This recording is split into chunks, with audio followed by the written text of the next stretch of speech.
days till basketball season, we open up against the Drexel Dragons. Started off right with a win, Tad Boyle. Ooh, I can't wait till basketball season. Hopefully we start that November off 5-0. Is it 5-0? Is it November yet? Well, it's close. And you know what? All three of us are CU students, but all of us are looking past Halloween, which isn't commonly said amongst CU students, because we can't wait till CU basketball gets underway here. I am Jake Shapiro. I'm Marco Mamelin. I'm Trevor McKinney. And this is the Silver and Gold Show, episode number 8, the Darragh O'Neal edition of the podcast. Finally here. It's like Christmas. Oh my God, we've been waiting our whole lives, more like just 8 weeks. But yes, if you don't know who he is, he's the Colorado punter. Went to Fairview High School here in Boulder, Colorado. He born in Ireland, I believe. He can punt the ball rugby style with both feet. Yes, and he is legitimately back in the Heisman voting possibilities, I guess, there. If you don't know what I'm talking about, follow us on Twitter at Silver Gold Show, because I did post me and Trevor's conversation about the possibility of Darragh winning the Heisman here, which are, probably better than Nelson Spruce's at this point. And little known facts about Darragh O'Neal. Right here I have that he created the system of turning corn into ethanol gas. That was actually, my grandpa was actually involved in the team of that. He's a chemical engineer. It was Darragh.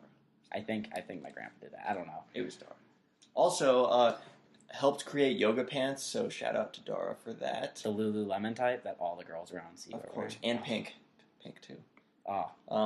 It was Darragh's idea to put pink on all the girls' asses. Yes. Good idea, Darragh. Also, founding member of Chipotle as well. Oh, yeah. Which we are I've heard that. grateful for. Yeah. He'd be founding member of I heard company made by Boulder High student. I heard Shane founded Qdoba, the lesser of the two O'Neal brothers.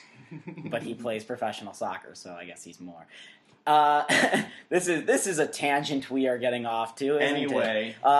These guys wanted to mention, not that I care, about Peyton Manning. Well, Marcus let us that mention away. it. Come on. I mean, only PFM, the greatest quarterback ever. Congrats to him. 5'10". You didn't even have to get 5'09". Yeah, 5'10" and counting, exactly. And great game last night. 49ers were beat up, but we made them look pretty bad. Yep. If you can't tell, we're totally avoiding talking about the CU game. Wait, there was a CU game? Right. It's more of like the USC versus the grass. Who showed up. Yeah. On another we note, weren't. At least we weren't even cool wearing helmets. gold. At least we weren't wearing gold or silver. So we weren't even wearing our colors. So yeah. Can we even count it as a CU game? Yeah, but still, we're 1-10 all time now wearing black helmets or so. Well, on that note, That's I think 1-10. that We're if we 0-3 just this took year. the UC or the USC face mask and took the Notre Dame helmet, put those two together, sickest helmet ever, silver and gold. Yeah, let's talk about something else too that doesn't have anything to do with this game because let's keep avoiding this. Yeah. I was doing research into this and I mentioned this last week briefly at the end.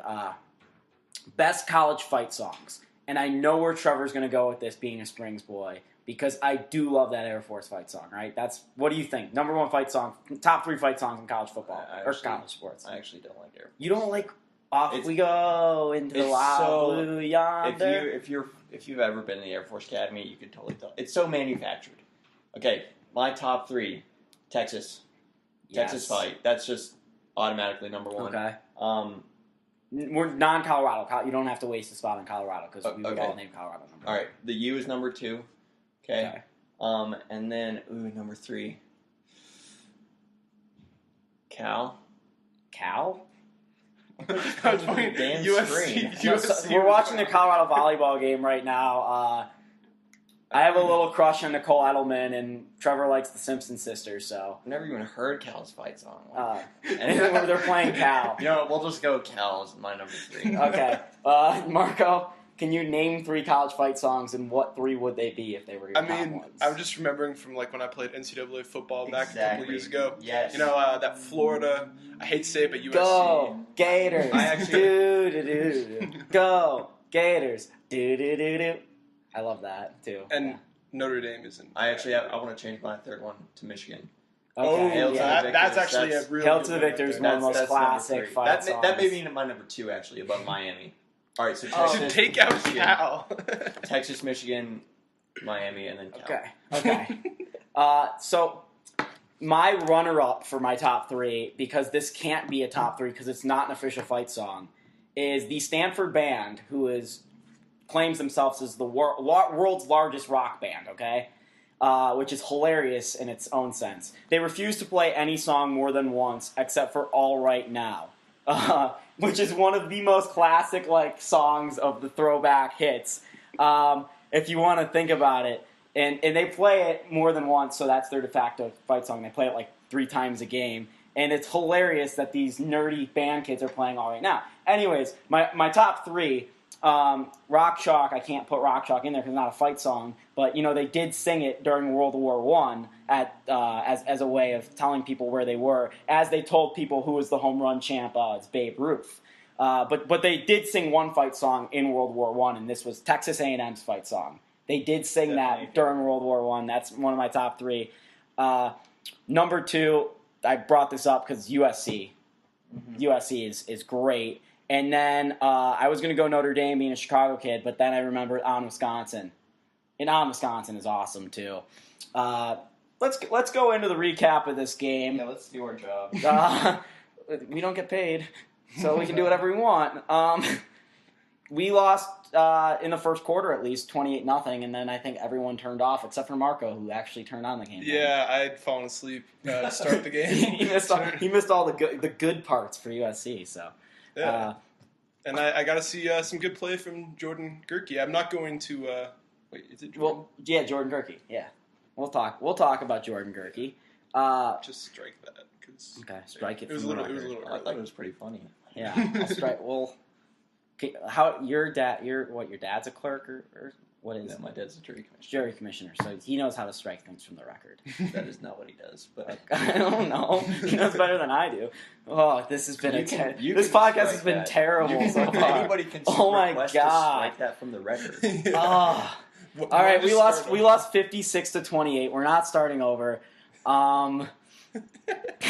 You just said that on air. Our podcast is going to be a reflection of how the team played, and right now it's just shit. 3, 2, 1.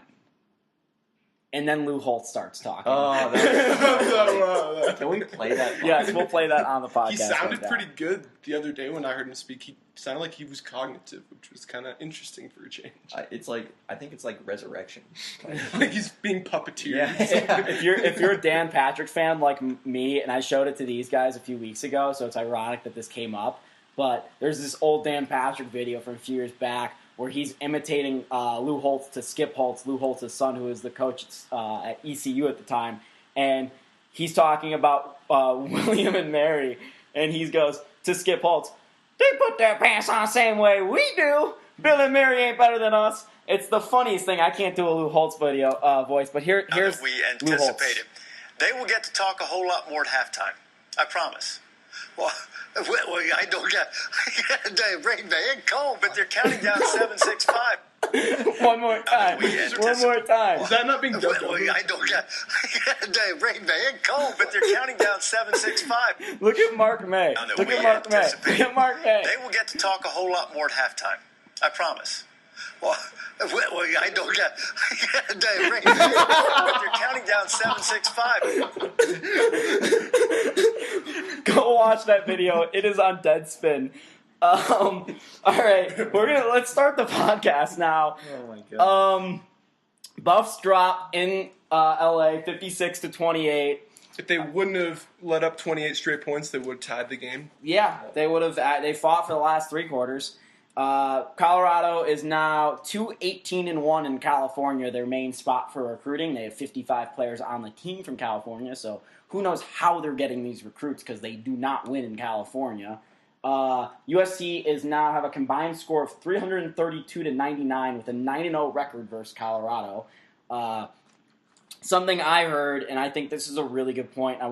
We're gonna skip the recap and just go into talking points because there's no reason to reliving this week. Something a really good point I heard was that what team would be our big win in the Pac-12 that really gets us going, like Nebraska in '86, where you knew it was a turning point because we hadn't beat Nebraska in years. So what game would be that. And I tend to agree with who I heard it from, Ryan Koenigsberg and Adam Mustertag, who said that it would be USC because we had never beaten them. I don't know. What do you think would be the turnaround win that says we're really going in the right direction once we get that win? Do you think that'd be USC or Marco? Well, what do you think? Considering we already lost to USC, I'd say no. But well, maybe UCLA, for next year in the future. In the future, I'd say one of the California teams or one of the LA teams being UCLA or USC. Especially if you go to the Rose Bowl or Memorial and do it. Yeah, exactly. It's the tough place to win. We haven't done that, obviously. They're going to be good teams. What do you think, Trevor? See, I disagree because I think it's just going to be anyone in the top 25 in the Pac-12. I don't think that it's going to necessarily be a California team. I think that if we beat Arizona State next year, or Arizona, or if we play Oregon next year, do you think I don't have the schedule memorized yet for next year, just the non-conference. But if we beat a top 25 team at home, would that be more valuable than us going on the road and beating in any Pac-12 team, really, for that matter? So for the fans, I think that winning at home is always an advantage for the fans. But I think for the program itself, if we beat a Pac-12 team on the road, especially a top 25 Pac-12 team on the road, that's just going to boost the program exponentially. Yeah, and especially if it's not Cal or a school that doesn't have a tough environment to play at. Right. So, let's say it's at Zona or at Eugene. Or Eugene, somewhere where it's loud and we do that builds a lot more confidence than, I was talking to someone in in the football program. I'm not going to say his name because I'll keep this off the record, but he said he's been part of the program for 20 years now, okay? And he said the worst environment he's ever played in or been a part of a team in was Cal this year. He had never seen that bad of a student section and environment to play in terms of being a fan. I also think, adding to that, I think that when we start playing Nebraska again, and I think it's 3 years. I have it up right here in Benjamin Burrows' blog over here. 1,418 days till we play Nebraska. Exactly. September 18th to 2018. I think that once we start doing that, and because by then I think that we'll be a much better program than we are now. And I think that Nebraska will always be Nebraska. I think we can safely say that. I think that once we play them, and if we can hold our own, especially in Nebraska, I think that'll definitely tell us that, we've arrived. Yeah, if we get one win in Lincoln, the thing with that is, I hope we arrive before 2018. You're saying that, and I'm just starting to get more depressed. Yeah. Right, I think we're going to be arrived before 2018. Yeah. So I don't think that's going to be the huge win. Because we're going to beat them before then. And you can't put Colorado State as a huge win because we beat them regularly, even when we suck. Even though they're such a good team this year, almost getting ranked this week. Yeah, they're 6-1 at this point. Yeah. But what I do like is that at this point, with the way both CSU's program and CU's program is going, I think they're going to kind of put each other in a competition to see who can kind of regain that Colorado pride. Just competition is good, and Ryan said this last week. Not every single Colorado recruit is going to come to Boulder, and not every single Colorado recruit is going to come to Fort Collins. Yes, Fort Collins will poach some recruits from us when we start both being good, but I think both of us being good puts Colorado in a spot where players from Oklahoma, Texas, Wyoming, Utah are really coming here rather than just the California ones. Well, and I think it's just going to be like the early 2000s where they're close games, and those games decide the recruiting upper hand that year. In the state. Yeah. In state. And even in the region, Rocky Mountain region, yeah. I would tend to agree with that because it really... I don't want to say it's the big game that decides who's better that year, the Big 12, or the Pac-12 or the Mountain West. But, those games, you look at it, stuff like that, like Pac-12 versus Mountain West record, and you kind of think about, things like that. 22 is pretty hot on that team. All right, we're never going to watch volleyball again while doing the show, because this is terrible. To break down some statistics from the game, one of my favorite lines from this game is in the Colorado game notes, and they have starting to get really passive aggressive. Me and Ryan Koenigsberg went back and forth about this on Twitter, We noticed this, and something they said this week was, quote, actually ran one more play in positive territory in the first half than USC. So there's a good stat. I had no idea. Right, we actually got gained in the first half, 150 to 58. All right, maybe that's even just the first quarter. I think that's the first quarter. It doesn't matter. It's just kind of makes it hurt worse. Yeah. Some statistics from the game elsewhere individually. Cepho was 23 of 35, 143 yards, 2 TDs. Tony Jones looked awesome to start the game. He had 11 carries for 62 yards, no TDs. Lindsey was solid, 10 for 56. Adkins looked okay. Gerke got some rushes. Powell was just not there. Yeah, he's probably still recovering. Spruce was 9 for 69 with a touchdown. He's really falling out of the Blitnikoff right now. He's really slowed down, and I would say 9 catches. Right, which is incredible. He's just he would need, like we said earlier in the season, he would need to put up that 15 catch, 150 yard, 2 TD pace the rest of the season to have a chance with all these SEC wide receivers, especially Amari Cooper and plus the fact that the team itself isn't doing very well, and sadly that kind of does tend to right. And you know, from a secondary standpoint, from the other teams, they're playing way better defense on him. And who really do they else have to cover? Shea Fields has been, he had 3 for 35 and a touchdown this game, but the last 3 games he's really been a non-factor. He hasn't been. Even seen him on the field as much as I thought I would see him. He hasn't been the force he was in the non-conference. He really hasn't been, and I wouldn't say I'm worried as much as he's just a young guy, and I don't think that's an excuse because Tad Boyle would say that. Tad Boyle would say, youth is not an excuse, but Mike McIntyre did say that in his press conference. So if this team's using youth as an excuse, their head coach is certainly doing that. I don't think that's an accurate excuse. I think you should still compete, especially when you're this deep into a season. Youth should not be an excuse. To keep going on the stat line, Darragh, our favorite player, 4 punts, 161 yards. Probably the best player of the game, bringing back the Shane Leckler feel. And then you had another interesting thing was not Phillip Lindsay. Shea Fields returned some of the punts in this game instead of Nelson Spruce, perhaps leading to a future sign that Shea Fields is going to take over punt return duties. I think Marco or Trevor, one of them, said before that they're not a big fan of our best wide receiver being the punt returner. Yes. I mean, that never is the case. You don't want, especially like in NFL reference, Patrick Peterson, best player on the Arizona Cardinals. They had to take him off of the return game just because he's the best player on the Arizona Cardinals. You don't want a player like that getting hurt on a play where it can make an impact on the game, but it's not going to be life or death. Exactly. Right, and being a Bears fan, my entire life, Devin Hester, greatest of all time. Right, is that example for me. And they tried to make him a wide receiver, and it's kind of the inverse, is look at how ineffective he started being at a punt returner when he was moved to wide receiver. So you're kind of thinking that one extra play where these guys have to run that much might affect them negatively for that next set of downs. Just even at that point, let alone getting hurt, when guys are taking shots from 60 yards down the field from a full sprint at them, which I'm not a fan of, because it only takes that one time where you don't see him and you don't call a fair catch for the guy to get completely blown up and his career to get over. And for a player like Nelson Spruce or Shea Fields, that can't happen. Yeah, way too risky.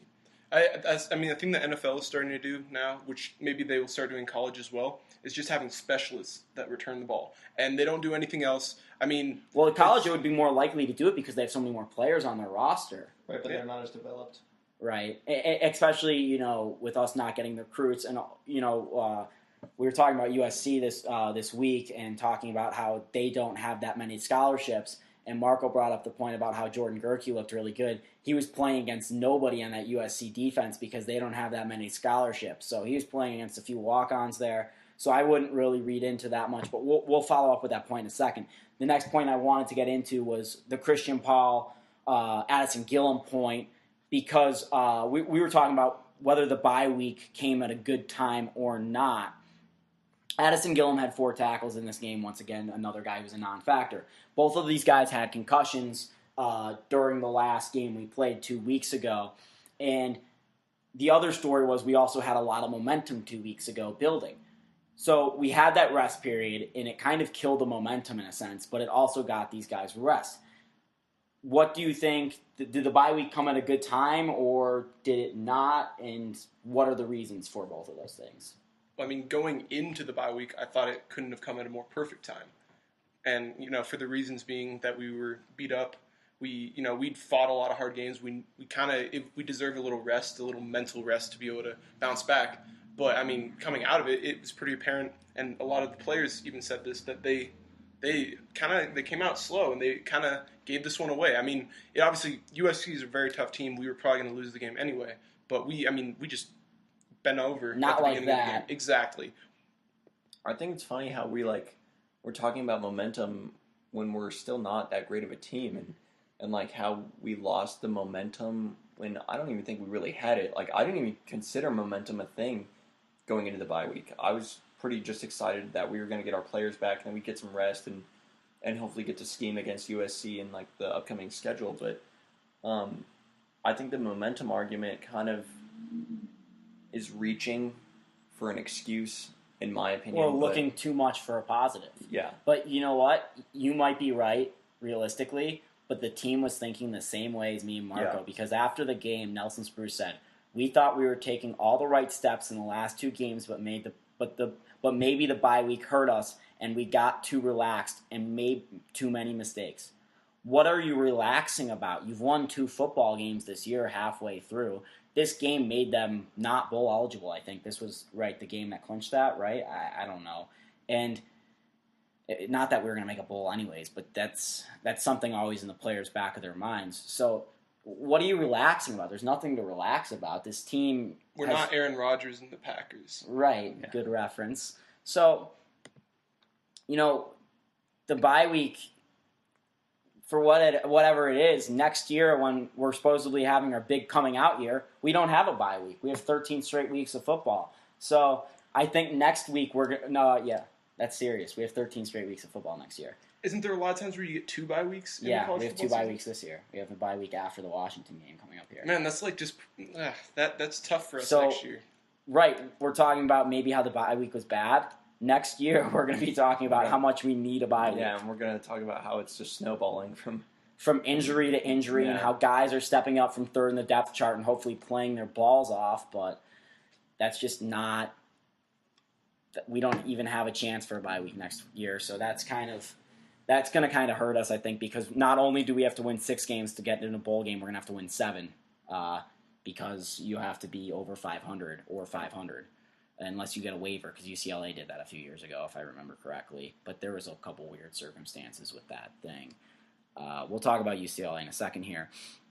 A couple more points on the game. Chris Graham got some action at place kicker. Interesting to see him in there. Will Oliver now has 89 straight field goals. Best kicker in CU history, probably behind points? Mason Crosby. Yeah, extra points, not field goals. Yeah, definitely I did not want that goals. to be left Thank you. uncleared. Thank you. Marco wants to talk about Jordan Gerke. I talked about it for 1 second, and damn did he look good. Our own Matt Saracen back there, quarterback. What did you think about Jordan? It was scary. I see him come in. He looks the part. He takes a few snaps, hands the ball off, kind of looks like Osweiler for a second, but he made the good throws when he had to there. Obviously, the game was completely over. As Jake mentioned earlier, it was all backups in there for USC. I didn't want to read too much into it because he looked good, but we have a great quarterback in Cepho, and he's got 2 more years of eligibility left, and I don't want to see that go to waste. I think the future looks bright with Jordan Gerke, and there's a lot to look forward to. That's how you build a good team, is depth. Absolutely. And right now, we're starting to show that. Right, and Ryan talked about that last week, was interesting, and I never even thought about it, how that's just kind of a domino effect of once you start building depth, it just never stops, but you need to start somewhere. I don't think Jordan Gerke has a legitimate shot to start anytime soon, and Cepho's a sophomore, so Jordan Gerke I don't think is ever really going to start, but it's nice to see him have it, and it really keeps Cepho on his toes to keep developing and make sure that next year he is one of the top 3 quarterbacks in the Pac-12, which he has all the potential to do. And I'm not the big Cepho guy here. I am not a big fan of Cepho, but that's a whole other thing, and I don't want to get into that because I think he's the best we have, so why knock him? He's trying his best. There's nothing to knock about. The offensive line in front of him, however, has been a lot better. So that's good. And another good story from the offensive line is some young guys got some playing time behind their starters Saturday on the offensive line. So that's another good story if you're looking for positives from this game. But overall, I think we kind of take this game and we just kind of forget about it. I really don't think this was not characteristic of the CU team we saw. However, if next week we lose by 30 to UCLA or 40 to UCLA and we just drop it like they score 28 points in the first quarter, I think then we start reading into this USC game. However, there's nothing that's in this Buffalo season so far that makes me want to believe that this is a trend. It's more of an outlier in my opinion. Do you guys have an opinion on that one? Well, I mean, just looking at McIntyre's face near the end of the game, I mean, he was not happy. He looked distraught and really just disappointed with his team. I think, he along with the whole team, they expect more from themselves. They may not be the best team in the country, but they've got players, they got playmakers, and as long as they pour their hearts out on the field, they think that they have a chance to win. Yeah, Mac had this to say. USC played a good game, to say the least, and we gave them too many opportunities in the first half on some holding calls and roughing the punter and things like that. They were things we worked on.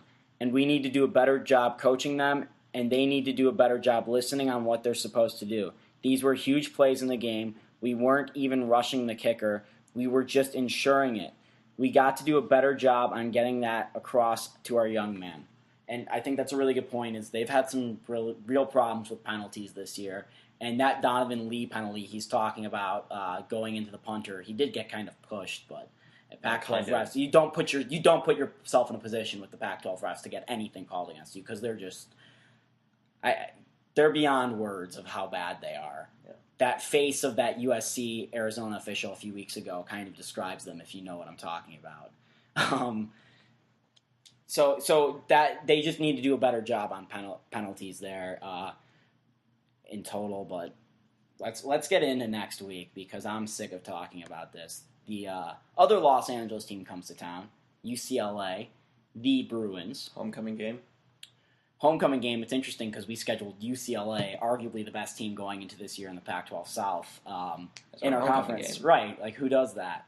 USC was smart and scheduled us. I was talking to, who was it, Parker from Ralphie Report on Twitter, and he's like, can Colorado schedule Colorado for their homecoming game? And I'm like, it'd be great if Naropa had a D3 team. We would be set every year. Anyways, the Bruins come in here after a 36-34 win against Cal. They are now ranked in the top 25. They are 25, yep. So we got another top 25 team coming in here. Brett Hundley looked really good in this game, 330 yards with 2 scores, rushed for 94 and 1 more TD on the ground. They had 567 total yards of offense. The one interesting thing from that game, and the Buffs have had problem on third down. Talk about problems on third down. The Bruins were 2 of 13 on third down in that game. So, yikes for the Bruins. Hopefully we can get some stops on third down. We talk about how key that is to get on and off the field. So hopefully we see the Buffs do that. The other guys you need to know for the Bruins, I think, would be Ishmael Adams, their DB, who is awesome. I love that guy. NFL ready. NFL written all over him. Another guy is Devin Fuller, and then Jordan Payton, some other guys. You know this UCLA team well if you watch Pac-12 Network like I do, religiously. I love Mike Yam, heart Mike Yam. Almost as good as Pablo Torre.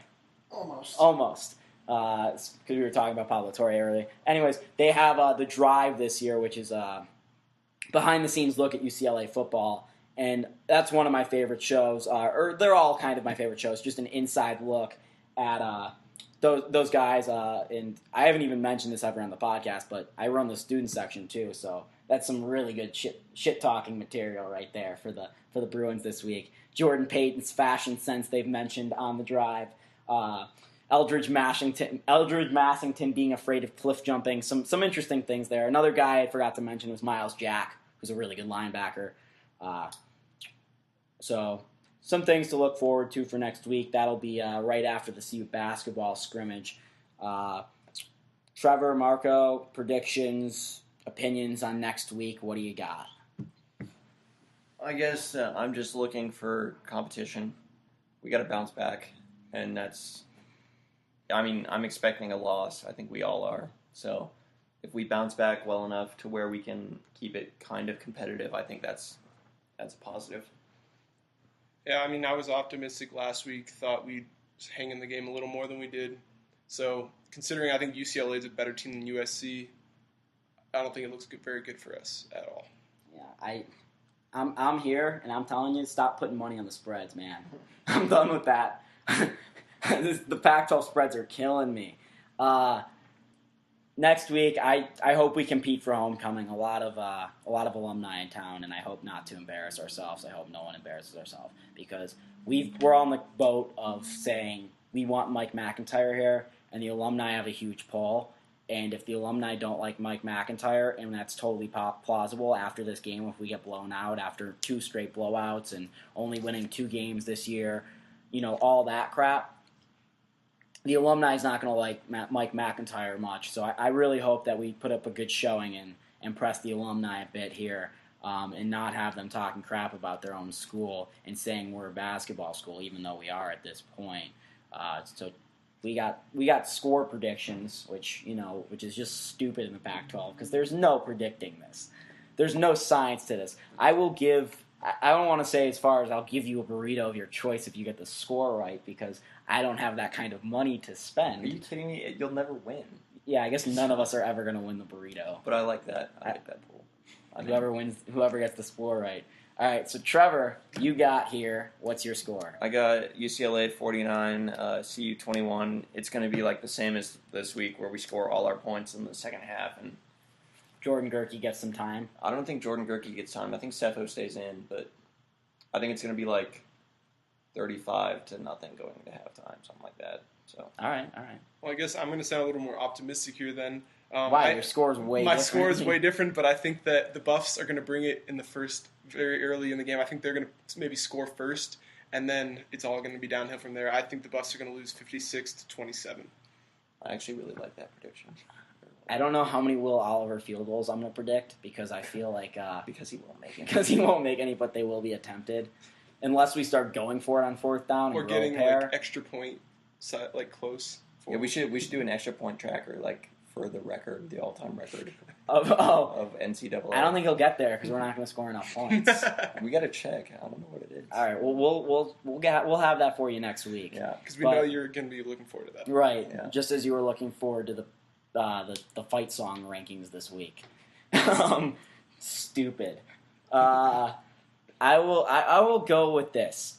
I will say that Brent Hundley will have a big game, which isn't a shocker. But I think the Buffs don't do a terrible job spying on him, especially if Addison Gillum's healthy. But the way Addison Gillum's been playing does not lend me to believe he's going to keep Brett Hundley in check. And this way that the secondary played this week leads me to believe that the Peyton and their wide receivers are going to have a day.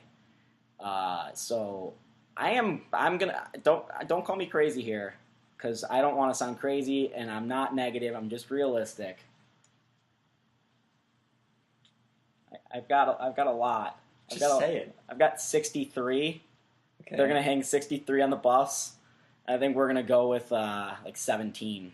Ooh. I think it's really gonna be bad in UCLA because UCLA. Here's the thing with UCLA: is you can look at it as 2 ways. It could be a trap game because they got Arizona next week and they just had Cal, both big games. Or you can look at it this way: they're top 25 in the country. And they really, really need to impress some people if they want any shot at that college playoff, which is a chance if they win the Pac-12 South and win the Pac-12 championship game over Oregon, which they lost to. So they'd be 1-1 against Oregon. So that's their only shot is they need to hang up as many points as possible against teams like us. Well, I think Jim Mora is too good of a coach to let them have a trap game. And Hundley's too much of a leader to let them relax this week. So yeah, watching the drive, I'm just completely impressed with Jim Mora. Completely. Let's hope that they aren't who we thought they were. Yeah. Okay, Denny Green. And it's funny because Ryan and Adam used that same reference on their podcast. Oh, really? And you didn't even listen to I it. didn't. All right. Well, that's going to wrap up the Silver and Gold show for the week. Wait, I am playoffs. Playoffs. That's Jim Morris Sr. That's who I was trying to I am Jake Shapiro alongside you. Oh, Trevor McKinney. And you. Marco Mamlin. You can follow us on Twitter. I usually go the other way, I know. Or say it for you. You can follow us on Twitter. I wanted you guys to have a say. You can follow us on Twitter at Silver Gold Show, WordPress, SoundHound, YouTube, or SoundCloud, YouTube. Is that a new website? No, it isn't. It's a thing. It's an app like Shazam, but it's better because they have layers. YouTube. Where else can you find us? iTunes, Stitcher. We're in the cloud. We're in the cloud, baby. We're in the cloud just like J-Law's news. That's going to do it for the Darragh O'Neal edition of the podcast. I hope you had fun listening to it because it was such a bad week for CU sports. So, we'll be a little bit more professional next time, I think. Probably not. Definitely not. We'll talk UCLA, football, UCLA, or Bucs scrimmage against themselves Saturday next time on the podcast. So we'll talk to you next week. Go Bucs.